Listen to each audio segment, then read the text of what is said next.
오늘 이 시간 우리가 함께 나눌 하나님의 말씀은 사사기 7장 1절에서부터 8절까지 말씀입니다. 사실 원래 18절까지 말씀을 나누고 싶었는데 이게 준비하다가 내용이 너무 길어져가지고 오늘은 8절까지 나누고 다음 시간에 9절부터 18절까지 말씀을 좀 이렇게 함께 살펴보도록 하겠습니다. 오늘 우리가 함께 살펴볼 이 사사기 7장을 바르게 이해하기 위해서는 먼저 사사기 전체의 흐름에 대해서 우리가 좀 주지하고 있어야 될 것들이 있다라고 생각합니다. 사사기는 이스라엘 역사 가운데서 여호수아의 정복 이후에 왕정이 시작되기 이전까지의 독특한 시기를 다루고 있는 말씀이라고 할 수 있습니다. 이 시기는 약 350여 년간 지속되었으며 본문은 이 때를 가리켜 한 문장으로 요약하고 있는 것을 알 수 있습니다. 그때 이스라엘에 왕이 없으므로 사람이 각각 자기의 소견에 오른 대로 행하였더라. 이 말씀은 사사기 전체를 관통하는 말씀이자 사사기 전체의 내용을 이해하는 데 있어서 너무나도 중요한 핵심적인 키와 같은 말씀이라고 할 수가 있습니다. 여기에서 왕이 없다라고 하는 것은 단순히 그들에게 정치적인 지도자가 없다라는 것을 의미하는 것이 아닙니다. 이는 하나님의 통치를 거부한 영적인 무정부 상태를 의미하는 표현이라고 할 수 있는 것입니다. 그러한 이 사사시대 가운데에는 독특한 순환 구조가 나타나는데 일반적으로는 네 가지로 표현을 하기도 하죠. 그런데 이것을 좀 더 세분화하자면 늘 그들 가운데 배교의 모습이 있고 그로 말미암는 압제의 모습이 나타나고 그런 압제 가운데 하나님 앞에 부르짖는 모습들이 나타나고 그 이후에 하나님께서 그들을 구원하시는 모습의 패턴들이 반복이 됩니다. 그런데 여기서 끝나는 것이 아니라 그 평안의 시기 가운데 다시금 배교하게 되는 이러한 반복적 패턴들이 이 사사기 전체 가운데 계속해서 반복적으로 나타나고 있는 것을 알 수 있는 것입니다. 그런데 우리가 이러한 사사기의 반복된 흐름 속에서 좀 주목해 보아야 될 것은 이러한 순환들이 반복되어져 갈수록 상황이 질적으로 점점 더 악화되어져 간다라는 것입니다. 첫째로는 사사들의 질적인 어떤 자질들이 점점 떨어지는 것을 볼 수 있습니다. 온니엘, 기드온, 입다, 삼손으로 이어지는 모든 사사들의 이 흐름 속에서 그들의 모습이 예전과 같지 않은 모습들을 우리는 이어지는 말씀들을 통해 확인할 수가 있는 것입니다. 그리고 구원의 완전성에 있어서도 그 완전성이 떨어지는 모습들을 보게 됩니다. 초기의 사사들의 모습을 보면 그 사사들을 통해 벌어진 그 인도된 전쟁들은 완벽한 승리를 거두는 경우들이 많이 있었지만 후기의 사사들로 갈수록 그 전쟁 가운데에는 부분적인 승리 그리고 지속적인 갈등이 남아있는 모습을 보게 될 때가 많이 있는 것입니다. 이러한 상황에 대해서 하나님께서는 앞서 언급한 21장 25절에 기록된 말씀인 그때 이스라엘의 왕이 없으므로 사람이 각기 자기의 소견에 옳은 대로 행하였더라 라는 이 한마디 말씀으로 이 사사기 전체 시대의 내용들을 요약해서 말씀하여 주고 있으신 것입니다. 그렇다면 이러한 사사기에 나타나는 특징들, 구조들은 무엇을 의미하는 것이겠습니까? 그것은 바로 우리가 잘 알고 있는 것처럼 인간은 인간 스스로 자신들을 구원할 수 없다라는 것입니다.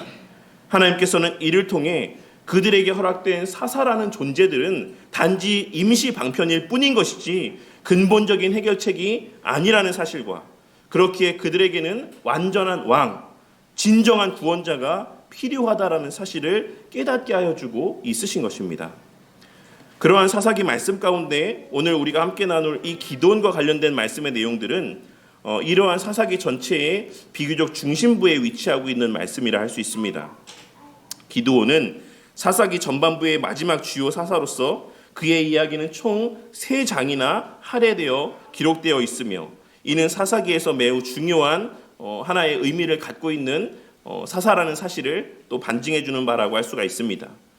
그리고 이 3장에 걸친 기드온과 관계된 말씀의 내용들 가운데는 사사기에서의 중요한 신학적 주제들이 모두 담겨 있다라고 할 수 있습니다.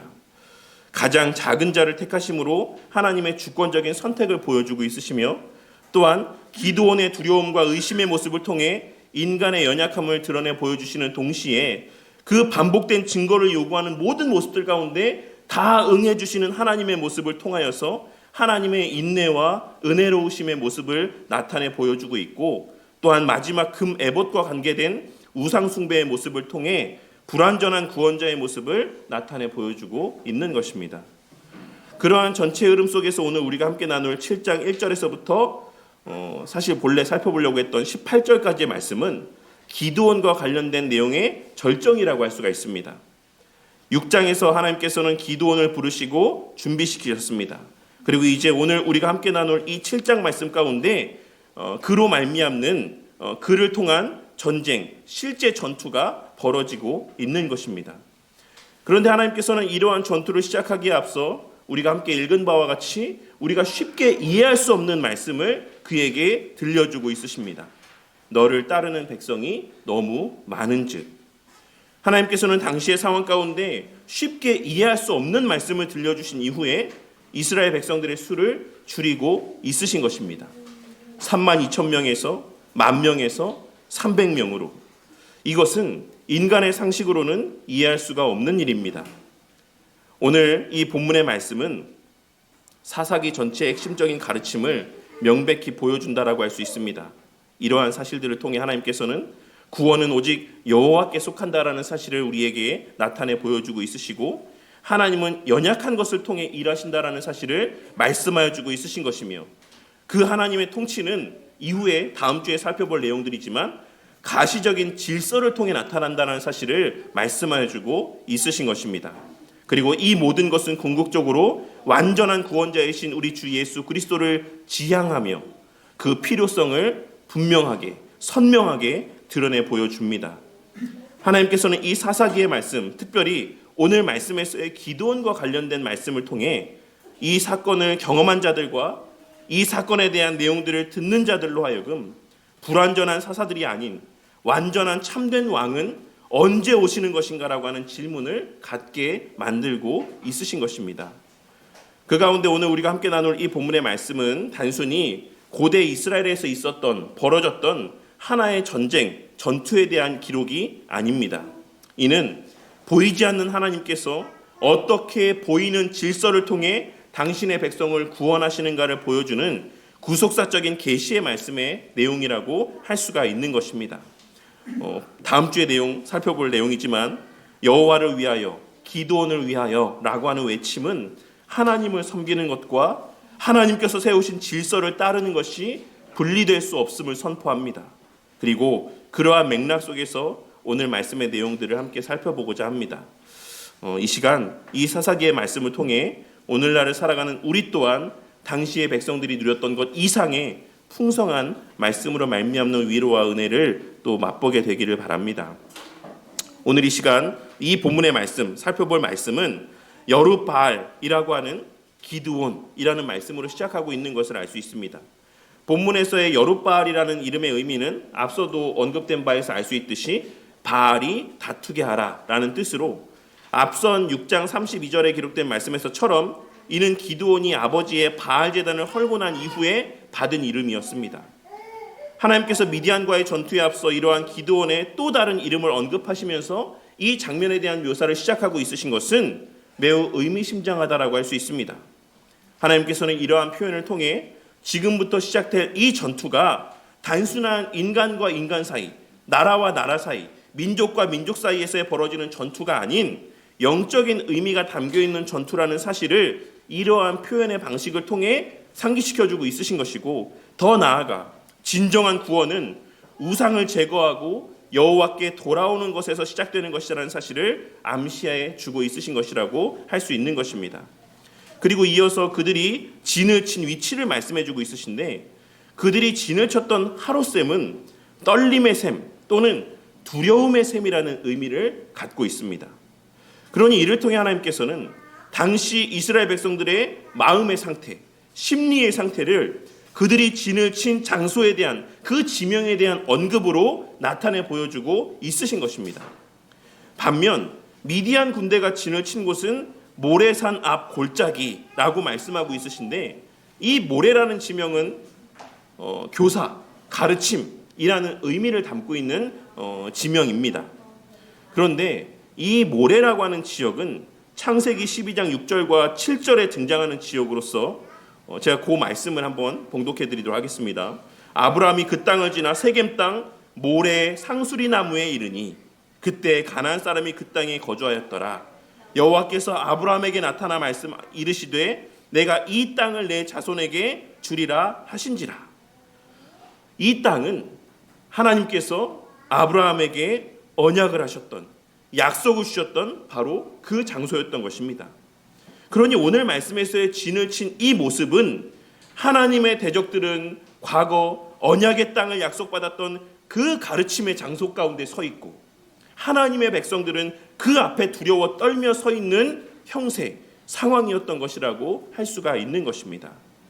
그리고 이는 당시 이스라엘 백성들의 영적인 타락을 상징적으로 보여주는 모습이라고 할 수 있고, 또한 더 나아가 오늘 말씀에서의 이 미디안과의 전투가 바로 하나님의 그 언약을 다시 한번 확인시켜주는 가르침의 전투일 것이라는 사실과, 이 미디안은 단지 하나님의 그러한 가르침, 계시의 수단일 뿐이라는 의미를 담고 있는 것이다라고 할 수 있습니다. 하나님께서는 오늘 말씀에서의 이 전투를 통해 구원은 오직 언약의 주체이신 여호와께 속해 있다라는 사실을 다시 한번 상기시켜 주실 것이라는 사실을 이러한 의도적인 지역의 배치를 통해 말씀하여 주고 있으신 것입니다. 그리고 또한 이러한 영적인 의미 외에도 지역적인 상황만을 놓고 고려해 봤을 때에도 지금의 이 전투의 형세는 미디안이 더 유리한 위치를 차지하고 있는 그러한 상황이었다라고 할 수 있습니다. 그러니 현실적인 상황 속에서도 군대의 규모로 보나 전투를 감당해야 되는 위치적인 측면에서 보나 이스라엘 백성들은 모든 면에서 매우 불리한 상황 가운데 있었던 것이며, 그렇기에 그들이 두려운 마음을 갖는 것도 사실 전혀 이상할 것이 없었다라고 할 수 있는 것입니다. 그리고 그들이 갖고 있었던 당시의 그와 같은 심리 상태를 너무나도 잘 나타내 보여주는 모습이 바로 이어지는 3절에 기록된 말씀의 모습인 것입니다. 너희들 가운데 두려운 자들은 돌아가라 라고 했을 때 돌아갔던 수많은 이들의 그 수가 지금 그들이 갖고 있었던 심리의 상태를 여실히 나타내 보여주고 있다라는 것입니다. 그런데 그러한 3절 말씀을 살펴보기에 앞서 우리는 안 그래도 가뜩이나 열악한 형세 가운데 기드온에게 하신 하나님의 이해할 수 없는 말씀의 내용을 보게 됩니다. 너를 따르는 백성이 너무 많다. 그런데 현재 이스라엘 백성의 군대의 규모는 얼마이고 당시 미디안 군대의 규모는 얼마입니까? 우리가 앞서도 제가 말씀드렸던 것처럼 이 본문의 내용을 통해서 유추해 볼 수 있는 바에 따르면 이스라엘의 군대의 규모는 약 3만 2천 명 정도 되었다라고 할 수 있을 것입니다. 그리고 이어지는 8장 10절의 말씀을 고려해 보면 당시 미디안 연합군의 군대의 규모는 못해도 13만 5천 명 정도 되었을 것이다라고 유추할 수 있습니다. 그런데 하나님께서는 이러한 상황 가운데 3만여 명과 13만 5천여 명이라고 하는 이러한 수의 차이 가운데에 기드온을 향해서 너를 따르는 백성이 너무 많다라고 말씀하고 있으신 것입니다. 이는 하나님의 관점이 인간의 관점과 근본적으로 다르다라는 사실을 나타내 보여줍니다. 인간의 계산으로는 턱없이 부족한 숫자였음에도 하나님의 관점에서는 그게 너무 많은 수라 말씀하고 있으신 것입니다. 그리고 그 수가 많다고 말씀하시는 이유에 대해서 말씀하시기를 내 손이 나를 구원하였다 할까 함이니라 라고 말씀하고 있으신 것입니다. 하나님께서는 만일 이스라엘 백성들이 이 정도의 수로 전쟁을 벌여서 승리를 거두게 되면 이 또한도 기적 같은 승리였음에도 불구하고 그들 마음 가운데 그래도 우리가 열심히 싸워서 승리했구나, 우리의 힘이 이 전투의 승리를 맛보게 했구나 라고 말할 것이다라고 할 것이기 때문에 지금의 수가 너무 많다라고 말씀하고 있으신 것입니다. 그리고 사실 이 정도의 승리, 그러니까 이 정도면 몇 대 몇 정도 됩니까? 한 4대 1? 4점 몇 대 1 정도 되겠죠? 사실 이 정도 군대 규모 차이의 전쟁에서의 승리를 거두는 일들은 물론 드물기는 하지만 종종 역사 가운데 있었던 일이라고 할 수 있습니다.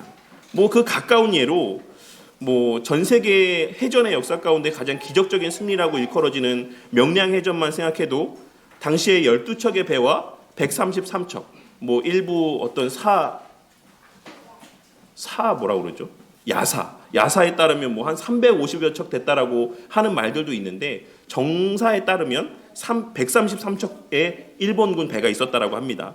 그러니까 12척의 배와 133척의 배가 맞붙어 한 척도 침몰되지 아니하는 이런 기적 같은 승리를 거두었던 예가 우리 실제 역사 가운데 있었다라는 사실을 우리는 잘 알고 있는 것입니다. 그렇다면 하나님께서 이렇게 말씀하시는 그 궁극의 이유는 무엇이겠습니까? 하나님께서 이를 통해 말씀하고자 하시는 바는 명확합니다. 하나님께서는 이를 통해 누가 영광을 받아야 마땅한가를 말씀하고 있으신 것이라고 할 수 있는 것입니다. 사람이라는 존재가 그렇습니다. 사람은 언제든지 조금의 가능성, 일말의 가능성만 있다라고 하면 마치 자신이 그 자신의 능력으로 그 일을 이루었다라고 착각하기 쉬운 존재들인 것입니다. 조금의 여지라도 있다라고 한다면, 조금이라도 내 어떤 공로가 들어갈 만한 작은 틈이라도 있다면 인간은 언제든지 자신의 공로를 내세우는 그러한 존재가 바로 인간이라고 할 수가 있는 것입니다.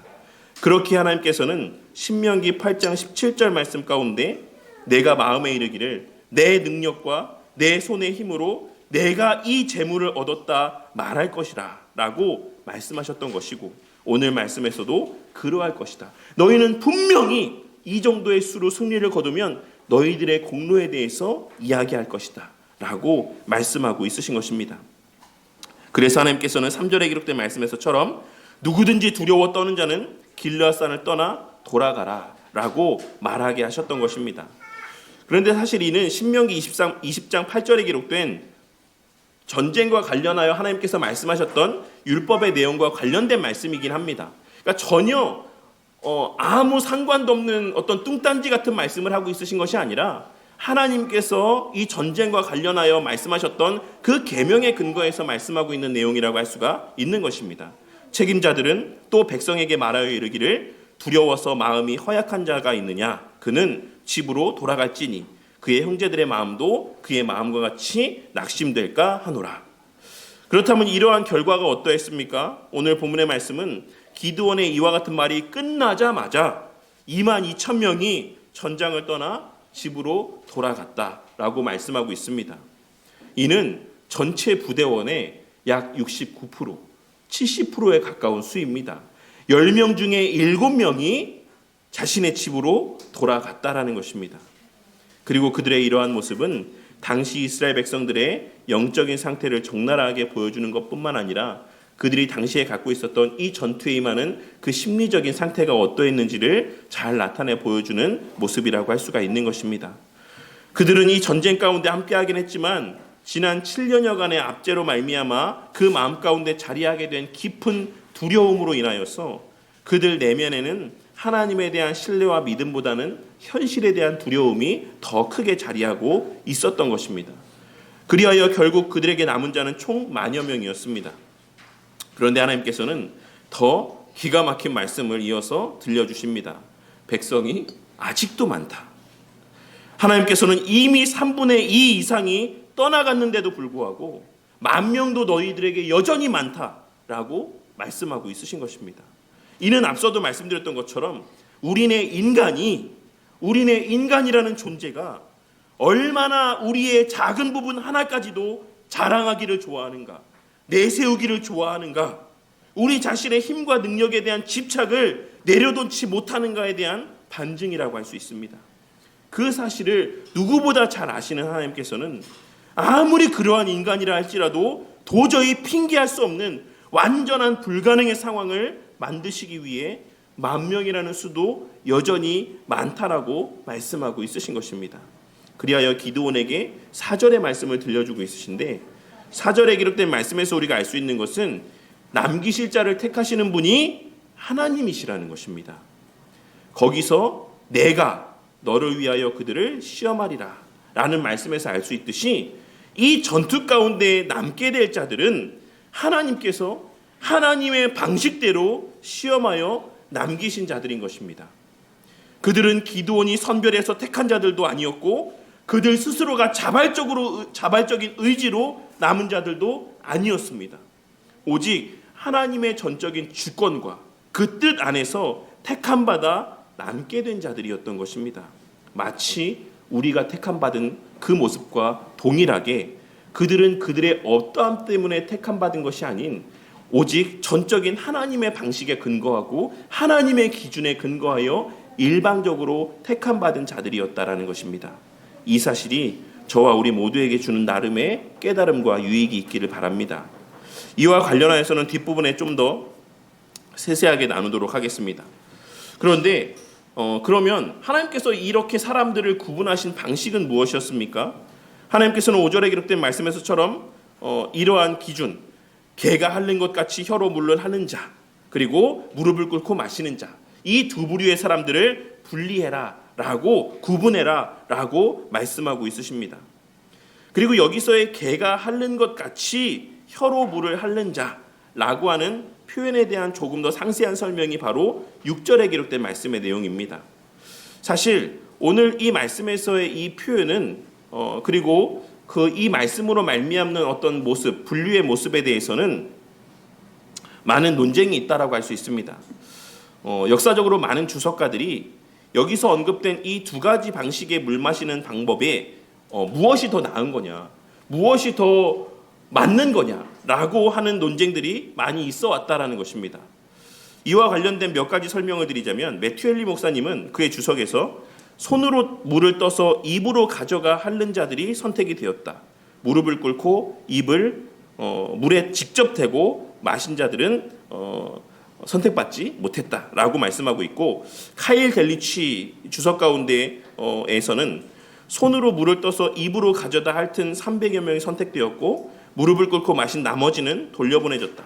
가장 편안한 방식으로, 즉 무릎을 꿇고 입을 물에 대고 마신 자들은 돌려보내졌다. 반면 갈등 중에도 손으로만 물을 떠서 최대한 빨리 핥아 마신 자들, 즉 너무 많은 시간을 잃지 않으려 한 자들이 선택되었다라고 말씀하고 있으며, 칼빈 선생님은 하나님은 더 경계하고 민첩한 자들을 선택하셨는데 그들은 물을 마시는 중에도 갈증을 해소하는 데만 집중하여 적을 잊어버리지 않았다라고 말씀하고 있습니다.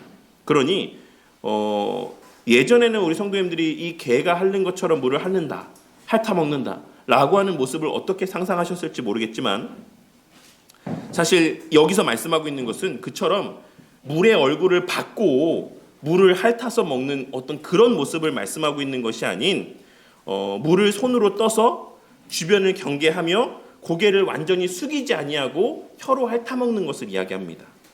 그러니까 대다수의 사람들이 너무 목이 마른 나머지 무릎을 꿇고 얼굴을 물에 쳐박고 꿀꺽꿀꺽 물을 마셨다라고 한다면, 이 300명의 사람들은 물을 떠서 고개를 완전히 숙이지 아니하고 고개를 유지한 채, 주시함을 유지한 채 물을 핥아 먹었다라고 할 수가 있는 것입니다. 그러니 그런 어떤 주석의 내용들과 이런 여러 가지 상황들을 고려해 봤을 때 서서 물을 떠서 핥아 먹었던 자들이 더 사실은 합당한 방식으로, 이 전쟁 가운데에는 합당한 방식으로 물을 마셨던 사람들이라고 할 수가 있는 것입니다. 그런데 우리 성도님들은 이 본문의 표현에서 조금 이상한 점을 느끼지는 않으십니까? 어떤 이상한 느낌을 받아본 적은 없으십니까? 앞서 말씀드렸던 것처럼 오늘 말씀에서의 이 방식이 하나님의 택하시는 방식이었음에도 불구하고, 하나님께서 300명을 구별했다라고 말씀하셨음에도 불구하고 학자들 간에 어느 방식이 더 옳은 방식이냐라는 논쟁이 있었던 이유는 그들에 대해서 표현한 하나님의 이 말씀의 표현 가운데 기인한다라고 할 수 있습니다. 왜냐하면 이 개가 핥는 것 같이 혀로 물을 핥아먹는 자라고 하는 표현은 당시 이스라엘 사람들에게는 너무나도 명백하게 비하적인 뉘앙스, 부정적인 뉘앙스로 들려졌을 것이기 때문에 그렇습니다. 구약 성경의 수많은 구절에서 개는 부정한 존재로 묘사되고 있습니다. 그 대표적인 예가 신명기 23장 18절에 기록된 창기가 번 돈과 개 같은 자의 소득은 어떤 서원하는 일로든지 내 하나님 여호와의 전에 가져오지 말라. 사무엘하 9장 8절 그가 절하여 이르되 이 종이 무엇이기에 왕께서 죽은 개 같은 나를 돌아보시나이까. 그리고 열왕기상 8장 13절 하사엘이 이르되 당신의 개 같은 종이 무엇이기에 이런 큰 일을 행하오리이까. 그래서 학자들은 오늘 말씀에서의 두 부류 중에 누가 더 나은 방식으로 물을 마신 자들이냐, 누가 더 나은 방식으로 물을 먹은 자들이라고 볼 수 있겠느냐라고 하는 논쟁이 있었던 것입니다. 하지만 우리는 앞서 말씀드렸던 것처럼 물을 손으로 떠서 핥아먹는 방식이 당시의 전투 가운데는 더 합당한 방식이었다는 사실을 알 수 있습니다. 그렇다면 하나님께서는 왜 이처럼 합당한 마음가짐과 자세로 물을 핥아먹었던 자들을 표현함에 있어서 그들이 양처럼 핥아먹었다든지 어떤 다른 짐승을 말도 혀로 핥아먹잖아요. 말이 물을 들고 꿀꺽꿀꺽 마시지는 않지 않습니까? 그런 다른 동물들도 똑같이 물을 핥아먹는 어떤 방식을 취하고 있음에도 불구하고 왜 하필 이스라엘 백성들에게 있어서 부정적인 이미지로 각인되어 있는 개라는 이미지를 사용해서 말씀하고 있으신 것이겠습니까? 혹시 이에 대해서 궁금해 본 적이 없으십니까? 왜 하나님께서 이렇게 괜찮은 방식, 더 나은 방식으로 물을 먹었는데 왜 그 사람들을 가리켜서 개 같았다다, 개 같은 모습이다라고 표현했을까? 이런 생각해 본 적 없으십니까? 이에 대해서 데일 데이비스라고 하는 구약학자는 다음과 같이 말하고 있습니다. 개 비유가 비하하는 것처럼 보일 수 있지만 그것이 이 본문에서의 정확한 요점일 수 있다. 하나님은 가장 있을 법하지 않은, 가장 멸시받는 마시는 방식을 선택하심으로써 승리가 오직 그분께만 속한다는 것을 보여주신다. 그리고 베리 웹이라고 하는 구약학자는 자신의 NICOT 주석에서 이렇게 말합니다. 이스라엘 문화에서 부정한 동물인 개와의 비교는 선택받은 자들의 비천함을 강조하기 위한 것일 수 있으며 따라서 구원에서 하나님의 주권을 부각시킨다라고 설명하고 있습니다. 무슨 말입니까? 하나님께서 이 300명을 택하였지만 그 300명조차도, 하나님의 그 택하신 300명조차도 그들이 존귀하고 그럴듯하고 자격이 있어서가 아니라 그냥 하나님의 일방적인 은혜로 그들을 택하시고 정하셨다라는 것을 이러한 표현으로 드러내 보여주고 있으신 것입니다. 이들이 300명 택함 받은 자들이긴 하지만 그들도 여전히 개 같은 존재들이다. 이게 좀 어감이 좀 그럴 수 있는데 이게 하나님의 말씀입니다. 그렇게 택함 받은 300명의 사람도 개와 같이 비천한 존재들이다. 그러한 자들을 통해 내가 구원의 역사를 이룰 것이다 라고 말씀하고 있는 것이다 라고 할 수가 있는 것입니다. 그래서 하나님께서는 7절 말씀에서도 비록 개라는 표현은 생략되었지만 그 개가 물을 마시는 방식인 핥아먹은 300명이라는 표현을 사용하고 있으신 것이고, 그냥 내가 구별하여 택한 300명이라고 표현하지 않으시고 핥아먹은 300명이라는 표현을 사용하고 있으신 것이고, 이러한 그들을 통해 내가 너희를 구원하겠다라고 그 주체를 분명하게 말씀하여 주고 있으신 것입니다. 하나님께서는 비록 이 300명이 전투에 합당한 모습으로 인해서 선택받아 남겨진 것이긴 하지만 그들은 그저 수단이자 도구일 뿐이고 이 전투의 주체는 하나님 자신임을 분명하게 드러내 보여주심으로 사람들이 혹여라도 이 300명의 사람들에게 영광을 돌리지 않도록, 사람들이 혹여라도 이 300명의 사람들에게 주목하지 않도록 하고 있으신 것입니다. 사실 이제 더 나아가려고 했는데 오늘은 여기까지만 좀 나누도록 하겠습니다.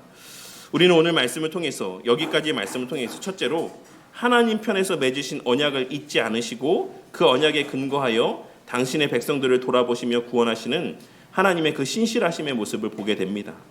오늘 본문 말씀 가운데 하나님께서 이스라엘을 하롯셈 곁에 진을 치게 하시고 미디안을 모래산 앞에 배치하신 것은 우연히 일어난 일이 아닙니다. 두려워 떨고 있는 하나님 백성들 앞에 언약의 땅을 점령한 대적들이 서 있는 이 광경은 무엇을 의미합니까? 이것은 죄로 인해 언약을 잃어버린 인류의 비참한 모습을 보여주고 있는 것입니다. 아브라함이 모래에서 내가 이 땅을 내 자손에게 주리라는 약속을 받았지만 그의 후손들은 그 언약의 땅에서조차 두려움에 떨고 있었습니다.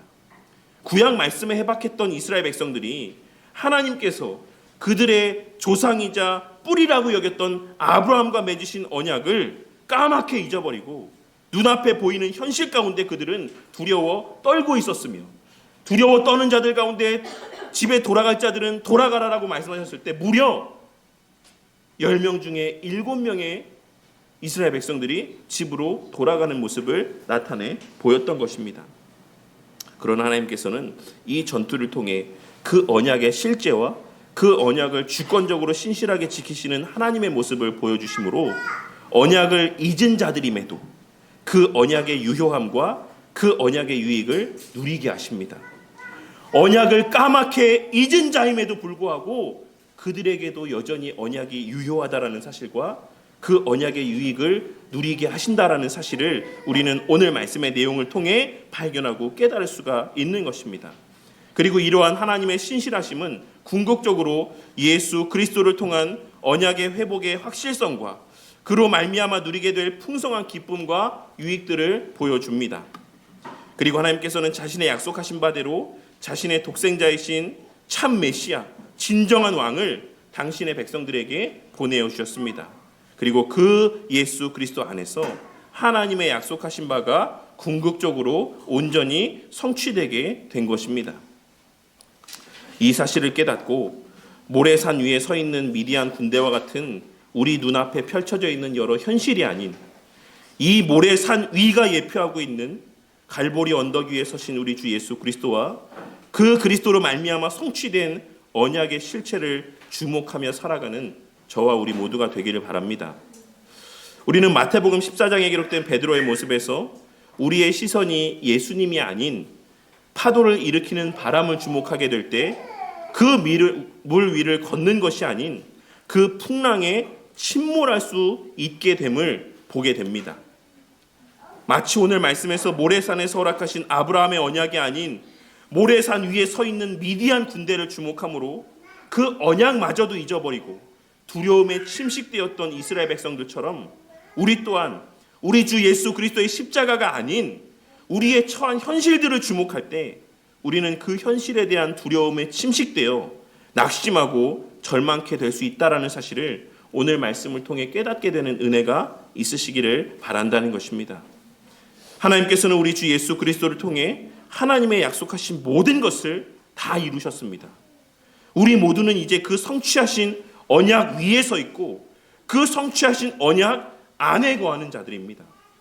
주님의 몸된 교회는 그 성취된 언약 위에 세워졌고 그 성취된 언약 안에 거하는 공동체인 것이며 더 나아가 그 성취된 언약의 실체라고 할 수가 있는 것입니다. 이 사실을 기억하고 비록 우리의 삶의 현실 속에서는 여전히 메뚜기의 많은 수와 같고 해변의 모래같이 많은 것 같은 수많은 근심의 거리들, 낙심의 거리들이 넘쳐나지만 로마서 8장 32절에 기록된 자기 아들을 아끼지 아니하시고 우리 모든 사람을 위하여 내주신 이가 어찌 그 아들과 함께 모든 것을 우리에게 주시지 아니하겠느냐라고 말하고 있는 이 사도 바울의 고백을 떠올리며 지금도 여전히 그 하나님의 약속에 근거하여 당신의 백성들을 지키고 돌보시며 인도하시는 하나님의 주권적인 능력을 기대하고 의지함 가운데 매일매일의 온유하고 담대한 신앙의 걸음을 걸어가는 저와 우리 모두가 되기를 바랍니다. 또한 둘째로 하나님께서 그 하나님의 언약과 관계된 하나님의 많은 일들을 많은 수, 그럴듯한 환경과 여건 속에서 이루어 가시는 것이 아닌 우리 주 예수 그리스도 한 분을 통해 이루셨고 또한 이루어 가신다라는 사실을 오늘 말씀을 통해 분명하게 깨닫게 되는 은혜가 있으시길 바랍니다. 하나님께서 오늘 말씀에서 32,000명의 사람을 300명으로 줄이게 하셨습니다. 비율로 따지자면 그 상대하는 자들과의 엄청난 적은 무리로 줄이셨다라는 것입니다. 왜 그렇게 하셨습니까? 이스라엘이 나를 것으로 스스로 자랑하기를 내 손이 나를 구원했다 할까 함이기 때문이라고 말씀하셨습니다. 어떻게 해서든 조금이라도 의지할 것이 있으면 그것을 의지하고 그것의 영광을 돌리고 자랑하기를 좋아하는 우리의 본성을 아시는 하나님께서는 그들의 자랑할 것이 하나도 없도록 그들의 자랑할 거리를 완전하게 제거하셨던 것입니다. 하지만 사실 오늘 말씀에서의 이 방식에 더 중요하게 우리가 주목해야 되는 것은 이 사실들이 담고 있는 구속사적인 의미라고 할 수 있습니다. 하나님께서는 오늘 말씀에서 32,000명, 10,000명, 300명으로 줄여가시며 그들로 구원하실 거다라고 말씀하셨습니다. 그러면 이러한 흐름 속에서 지향하는 바는 무엇이겠습니까? 이러한 줄여가심의 종착지는 어디입니까? 그것은 바로 갈보리 십자가 위에서 죽으신 우리 주 예수 그리스도입니다. 하나님께서는 이러한 구원의 방식을 통해 종국에는 하나님의 그 수많은 백성들을 오직 단 한 사람, 우리 주 예수 그리스도를 통해 내가 너희를 구원할 것이다라는 사실을 우리에게 말씀하여 주고 있으신 것입니다. 이 사실을 명심하고 살아가는 저와 우리 모두가 되기를 바랍니다. 저와 우리 모두는 다른 그 무엇도 아닌 오직 우리 주 예수 그리스도 한 분의 순종하심으로 구원을 받은 자들입니다. 그렇기에 그러한 자들이 모인 이 교회 공동체 또한 오직 우리 주 예수 그리스도 한 분으로 인해 그 구원의 유익을 더 온전하고도 풍성히 누릴 수 있는 것이고 맡겨진 사명들을 힘있게 감당할 수 있는 것입니다. 이 사실을 깨닫고 다른 것에 집착하기보다 우리 주 예수 그리스도의 복음에 더욱 집중하는 저와 우리 모두가 되기를 바랍니다. 사람이 좀 더 많으면 더 좋겠지. 물질이 더 많아지면 우리가 그 구원의 유익을 더 풍성히 누릴 수 있겠지. 다른 여건들이 갖추어지면 우리 교회가 더 교회다워지겠지 라고 생각하는 것이 아닌 오직 우리 주 예수 그리스도의 복음만이 교회를 교회답게 하고 교회의 풍성한 유익들을 누리게 한다라는 사실을 오늘 말씀을 통해 깨닫게 되는 은혜가 있으시기를 바란다는 것입니다. 저를 비롯한 많은 사람들이 교회가 세워지고 교회가 자라가는 데 있어 그리고 교회가 세상에서 맡겨진 여러 사명들을 감당함에 있어 많은 것들이 필요하다라고 생각합니다.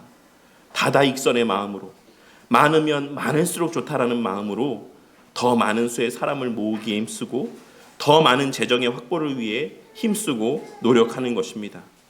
하지만 하나님께서는 당신의 일을 그러한 방식으로 이루시지 않겠다라고 말씀하고 있으시다라는 사실을 오늘 말씀을 통해 깨닫게 되는 은혜가 있길 바랍니다. 하나님께서는 당신의 구속의 역사를 자신의 독생자 단 한 사람을 통해 이루셨고 그마저도 그 예수님을 개 같은 비참함 가운데 두심으로 하나님의 구속 역사를 성취하셨습니다. 어떤 영광스러운 왕의 모습으로 그 모습의 예수님의 모습으로 하나님의 구속 역사를 완성하신 것이 아니라 오늘 말씀에서의 개 같은 자들이라 표현하고 있으신 것처럼 자신의 아들 그 독생자 예수 그리스도를 마치 개와 같은 비참함 가운데 두심으로 하나님의 구속의 역사를 성취하셨다라는 것입니다. 그리고 그 예수님께서는 지난 시간 우리가 나눈 말씀에서의 모습과 같이 종의 형체와 같이 스스로를 낮추어 제자들의 발을 씻기심으로 이러한 하나님의 방식을 너무나도 선명하게 보여주셨습니다. 여전도의 모임 시간에 나눈 내용이긴 하지만 함께 나누지 못한 분들이 있어서 다시 말씀드리자면 당시 예수님께서 제자들의 발을 씻기시기 위해서 옷을 벗으시고 수건을 허리에 두르신 이 모습은 예수님 당시에 주인의 발을 씻길 때의 종의 모습과 같습니다. 이에 대해서 D.A. 카슨이라고 하는 신약 교수님은 예수님께서 겉옷을 벗으시고 수건을 허리에 두르심으로써 그 예수님은 가정의 노예의 자세와 복장을 취하셨다. 이는 보통 그러한 비천한 일을 수행하는 자의 모습이다 라고 설명하고 있고, 레온 모리스라고 하는 교수님은 예수님은 가장 낮은 노예의 자리를 취하셨다. 그러니까 이런 모습으로 누군가의 발을 씻어주는 일은 노예들 중에도, 종들 중에도 가장 낮은 자리에 있는 노예가 행하던 모습이었다라고 말씀하고 있는 것입니다. 옷을 벗고 수건을 취하는 것은 비천한 일을 수행하려는 노예의 행동이다 라고 설명하고 있습니다. 예수님께서는 이 일을 하신 이후에 제자들을 향해서 뭐라고 말씀하셨습니까? 내가 주와 또는 선생이 되어 너희의 발을 씻었으니 너희도 서로 발을 씻어주는 것이 옳다. 내가 너희에게 행한 것 같이, 내가 너희에게 이와 같은 비참함 가운데 섬김의 모습을 나타내 보였던 것과 같이 너희도 이처럼 행하게 하려고 내가 본을 보였다. 내가 진실로 진실로 너희에게 이르노니 종이 주인보다 크지 못하고 보냄을 받은 자가 보낸 자보다 크지 못하나니. 너희가 이것을 알고 행하면 복이 있으리라. 이 말씀들을 종합해서 생각해 봤을 때 우리는 오늘 말씀을 통하여서 하나님의 구속 역사가 예수님 단 한 사람을 통해 성취가 되었던 것처럼 오늘날 이 시대의 하나님의 역사 또한 많은 무리의 세상적인 힘과 능력으로 이루어지는 것이 아닌 예수님과 같이 서로를 진심으로 사랑하며 섬기는 그 한 사람, 자신의 비참함을 알고 예수님처럼 그와 같이 낮은 자리에서 이웃을 섬기는 그 한 사람을 통해 이루어져 가고 주의 몸된 교회 또한 그러한 한 사람 한 사람으로 말미암아 세워져 가는 것이다라는 사실을, 하나님께서는 그 한 사람 한 사람을 통해 교회를 세워가시는 것이라는 사실을 우리는 깨달을 수가 있는 것입니다. 많은 사람들은 그저 많은 수가 모이면 교회가 세워지는 것이다라고 생각할지 모르겠지만 하나님께서는 그게 아니라 그리스도와 같은 그 한 사람 한 사람이 교회를 세워가는 것이다라고 말씀하고 있으신 것입니다. 그렇기에 목사에게 맡겨진 가장 중요한 책무는 단지 성도들을 독려하거나 혹은 겁박해서 열심 있는 헌신을 이끌어내는 것에 있거나 이렇게 하면 복 받는다, 이렇게 하면 저주 받는다 라고 말하며 그들의 열심을 이끌어내는 데 집중하는 것이 목사의 중요한 책무가 아니라, 혹은 사람들이 좋아하고 선호할 만한 것들로 교회를 가득 채움으로써 많은 사람들을 끌어모으는 데 있는 것이 아니라 우리 주 예수 그리스도의 십자가 복음을 더 바르고 선명하게 증거함으로 한 사람 한 사람이 그리스도와 같이 되도록 힘쓰는 것이 되어야 하는 것입니다. 무엇보다 그 자신이 먼저 본이 되는 삶을 나타내 보이므로 교회 성도 한 사람 한 사람이 서로의 발을 씻겨주는 자들이 되도록 애쓰는 것이 목사에게 맡겨진 가장 중요한 책무 가운데 하나라고 할 수 있는 것입니다.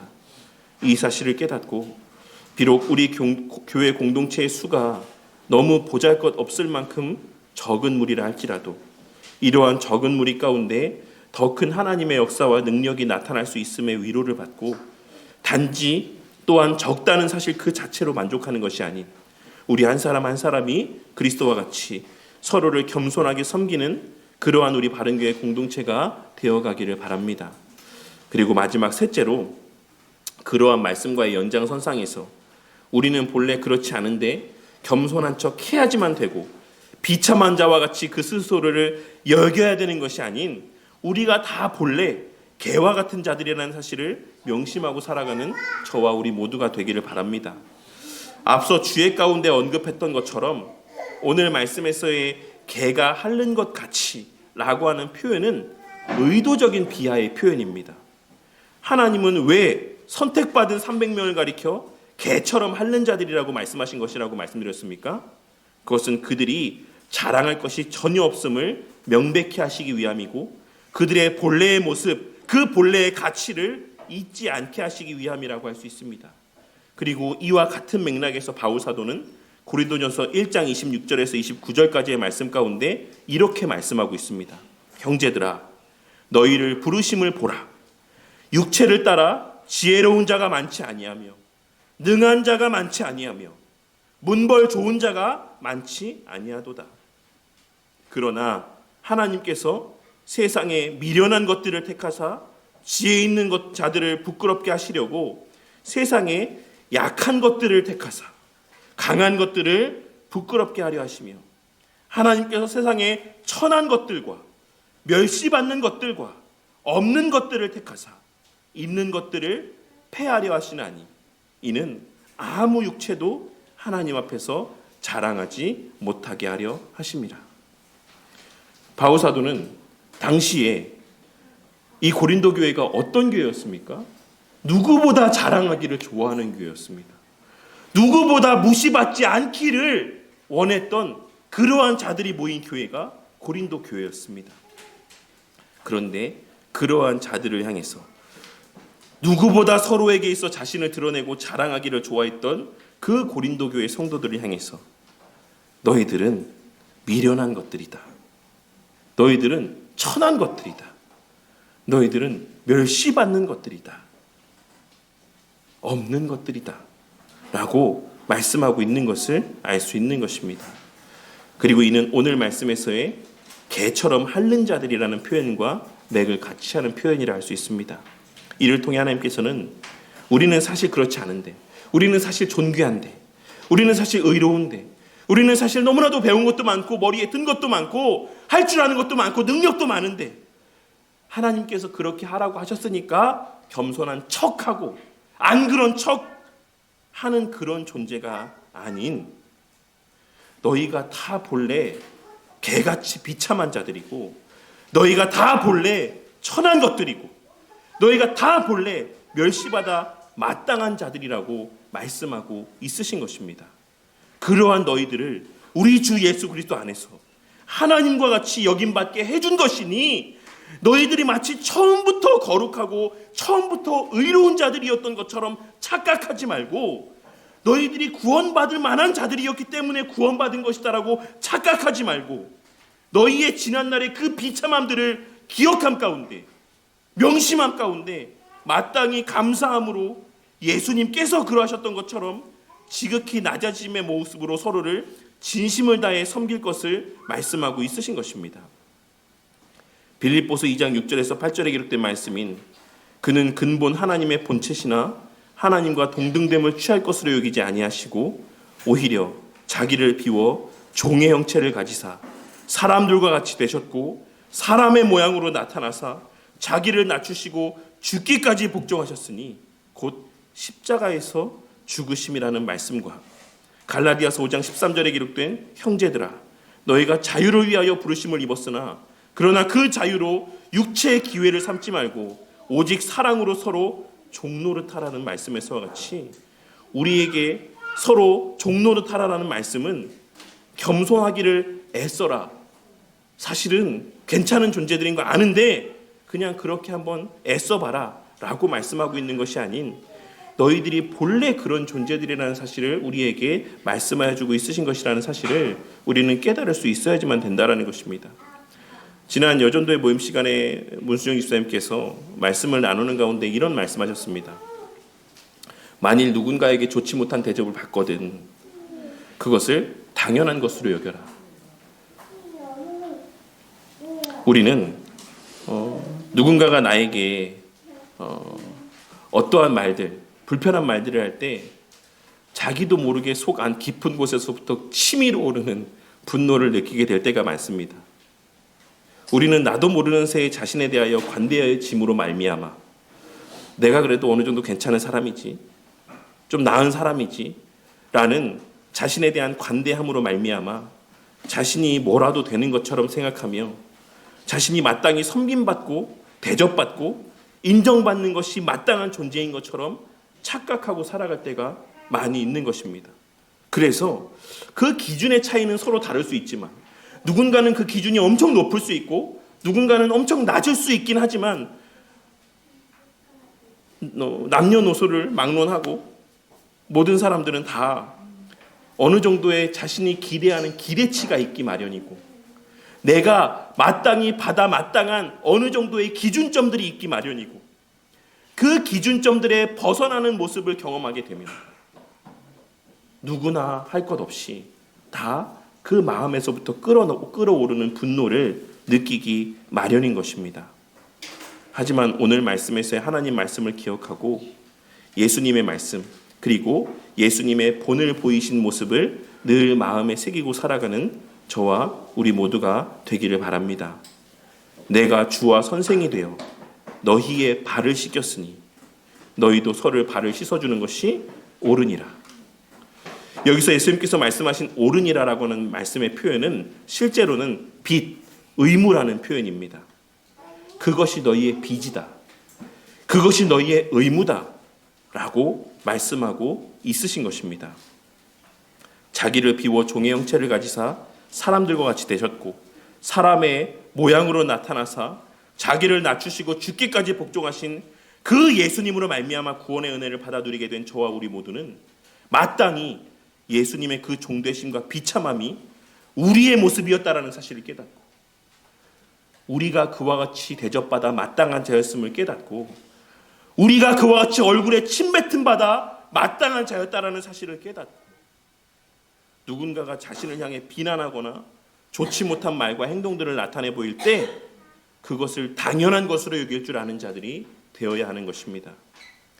종이 주인이 자신을 좋게 대접하지 않는다라고 해서 기분을 상해하지 않는 것처럼, 그리고 반면에 평소와 달리 종이 그 주인으로부터 조금이라도 따뜻한 말을 듣고 호의를 이렇게 받게 되었을 때 그것에 너무나도 감사하고 기뻐하는 것처럼 우리는 우리 스스로의 존재 본질을 기억하고 예수님과 같은 모습으로 살아가는 자들이 되어야 하는 것입니다. 그러할 때 우리는 누군가가 나를 향해서 좋지 못한 말을 할 때 그것을 당연한 것으로 여기고, 또 누군가가 나를 인정해주는 호의적인 말을 베풀 때 그것을 진정으로 감사함 가운데 받아들일 수 있는 것입니다. 교회는 바로 그러한 자신의 비참함을 아는 한 사람 한 사람을 통해 세워져 가는 것이고, 하나님 나라의 복이라고 하는 것은 단순히 사람이 많은 것에 있는 것이 아니라 그러한 자들, 이와 같이 자신의 비참함을 아는 자들의 서로를 향한 섬김을 통해 풍성이 누려지고 만끽되어지는 것이며, 이것이 바로 요한복음 13장 17절에서 예수님께서 너희가 이것을 알고 행하면 복이 있으리라, 너희가 이 사실을 알고 이렇게 행하면 너희들에게 복이 있으리라 라고 말씀하신 그 말씀의 본질적인 의미라고 할 수가 있는 것입니다. 말씀을 맺겠습니다. 오늘 우리는 사사기 7장 1절에서부터 8절까지 말씀을 통해 하나님께서 당신의 백성을 구원하시는 방법을 보았습니다. 오늘 말씀을 통해 우리는 세 가지의 사실을 함께 살펴봤는데, 첫째로는 지금도 여전히 언약에 신실하신 하나님을 우리는 다시 한번 오늘 말씀을 통해 깨달을 수 있었습니다. 그리고 둘째로 하나님의 구속의 역사가 우리 주 예수 그리스도 한 사람으로 성취되고 완성된 것처럼, 그리고 그 예수님 한 사람을 통해 주의 몸된 교회가 세워지게 된 것처럼, 주의 몸된 교회는 그러한 그리스도와 같은 한 사람 한 사람을 통해 세워져 가는 것임을 깨닫게 되었습니다. 그리고 마지막 셋째로 우리의 본래 모습을 망각하지 않고 살아가는 저와 우리 모두가 되어야 함을 다시 한번 깨닫게 되었습니다. 개처럼 핥는 자들, 이것은 선택받은 300명에 대한 표현입니다. 이것이 바로 우리의 본래의 모습입니다. 우리는 천하게 여김받고 멸시받아 마땅한 자들이었습니다. 그러한 우리를 하나님께서 오직 은혜로 하나님의 방식대로 일방적으로 택하여 주신 것입니다. 이 사실을 명심하고 누군가가 우리를 함부로 대할 때에는 그것을 당연한 것으로 여기는 저와 우리 모두가 되고, 누군가가 우리에게 작은 호의 하나를 베푼다라고 할 때 그것에 대하여 진심으로 감사할 줄 아는 저와 우리 모두가 되기를 바랍니다. 사실 최근에 또 여러 일들로 인하여서, 특별히 올 한 해 있었던 많은 성도님들과의 이별로 인하여서 저 자신의 마음도 많이 낙심되었던 것이 사실입니다. 이러다가 다 가는 거 아닌가 이런 생각들이 들었던 것도 사실입니다. 하지만 오늘 이 본문의 말씀이 그러한 낙심과 때로는 불안과 염려 가운데 있었던 저에게 많은 위로가 되고 또 힘이 되었습니다. 비록 우리가 원한 것은 아니었지만 하나님께서 우리 교회 공동체를 이전보다 조금 더 적은 규모가 되게 하신 것이 우리를 버리시고 우리를 미워하시기 때문이 아닌, 오늘 말씀에서와 같이 오직 하나님만이 영광 받으시기 위한 과정이라는 사실을 깨닫고, 우리 눈에 보여지는 현실로 말미암아 낙심하기보다 그러함에도 신실하게 우리를 위해 여전히 일하시는 예수님의 행하실 일들을 기대함 가운데 2026년의 새해를 맞이하는 저와 우리 모두가 되기를 바랍니다. 올 한 해를 돌아보며 낙심하고 내년에는 얼마나 더 힘든 일들이 있을까라고 두려움 가운데 26년의 새해를 맞이하기보다 오늘 말씀으로 위로받고 새해에 그러한 우리 적은 무리를 통해 행하실 하나님의 일들을 기대하며 26년의 새해를 맞이하는 저와 우리 모두가 되기를 바란다는 것입니다.